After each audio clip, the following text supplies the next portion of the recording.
Listen, right now it takes too long and it costs too much to build infrastructure in the United States, and we need to do something about that. Infrastructure is so important for everything we do in our daily lives. Think about the roads you drove on or the train that you took to get to school or work today, the tap you turned on and the water you drank, the internet that you use, even the electricity that powers everything in our homes. But infrastructure is something that we really only pay attention to when it fails. The state of infrastructure in the US right now is better than it was, but still not great. The American Society of Civil Engineers gave US infrastructure a grade of C in its most recent infrastructure report card. And that's really because of decades of underinvestment in our infrastructure that has led to crumbling roads and bridges, unreliable transit systems, power networks that are unable to withstand the impacts of climate change, and so much more. There are tens of thousands of bridges in this country that are in poor condition. There are millions of Americans that still don't have access to high-speed internet, which is far worse in rural America. Our airports and ports lag their peers in other parts of the world, and the list goes on and on. Infrastructure is funded and financed in a shared way through both the federal, state, and local government, primarily through taxes and user fees. There are some privately funded projects, particularly things like power plants or electricity transmission. And then there are some that are a mix of private and public funding. You can think of airports or ports or toll roads are often common examples of public-private partnerships. Some of the most remarkable investments in infrastructure were accomplished by the United States government.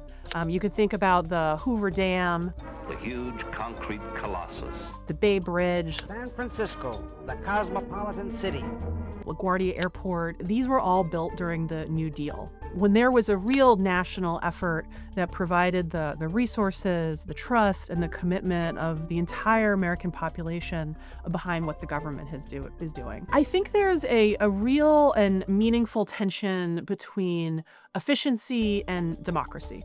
When you want communities and the public to have a voice, which is a necessary and appropriate thing of any democratic process, there are often many veto points. That process can be exploited by actors who are trying to stop good things from getting done. The system right now is overly litigious. Things like environmental permitting, which have an important and good purpose, have been used as a tool to stop good projects, even clean energy projects that have an overall positive benefit on the environment. And as a result, these systems are getting in the way of progress. If we want to get things done, we need to take a hard look at the way things are currently done within our governments and within our companies. This means re-looking at rules and regulations and requirements that maybe each individually made sense, but when layered over years have created a process where well-intentioned public servants can't get anything done. At the same time, we need to make sure that those public servants have the resources they need to do their jobs. My colleague and friend Zach Liskow at Yale Law School has recently published research that shows how state departments of transportation have actually shrunk over time. And those reduced staff have real impacts on the cost of projects. Zach has shown that as staffs have declined, prices have gone up.